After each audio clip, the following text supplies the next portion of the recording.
My kids bought me one of those little Mr. Beer kits for Christmas one year. I thought there's got to be something more than just adding liquid malt to water and watch it boil. So I did some research and found out there's really kind of an art to it. I just kept doing it every chance I got, and I really got hooked on it.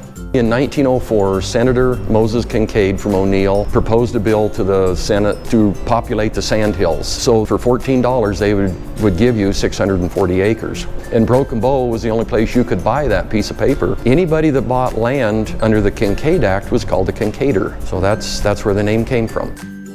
We start out with the grain. We use whole kernel grain. We will crush it through the grain mill. What that does is opens up the husk, exposes the starches inside. It will be augered up from there through the auger into the mash tun. That is the point where we soak it in hot water, and what that does is actually break that starch down into simple chain sugars.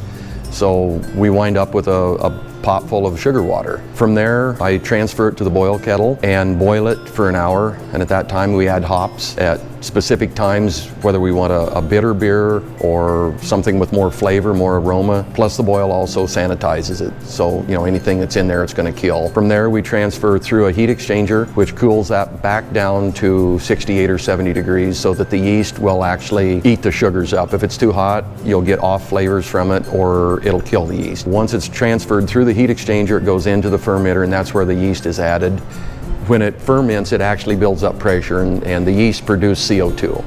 And that's what's burping out of there is the CO2. And the reason we have a bucket of water, it's a one-way valve, so nothing can get back up in it and contaminate the beer. Yeast will chew up 70–80% of the sugars and then just go dormant. From there, we'll let it set for about a week and then transfer it to the bright tank where we pressurize it with CO2. That carbonates the beer. It'll sit there for a couple days, and from there we transfer into the keg and into the cooler. And then of course at the end you get to drink your beer when you're done, so that was a plus.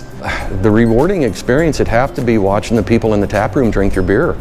You can sit back, and it's very funny to see somebody that's never had the beer before. They'll take that first sip and they'll smile and nod, and if you see that, you've done your job.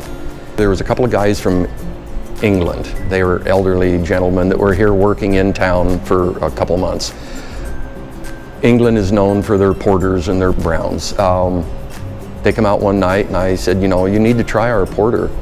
Well, I don't know. They said, we're so used to the beers over there. He said, I don't know if anybody in America can compete with our beers. And I said, just try it. They were back night after night and they said, this is probably the best porter we've ever had.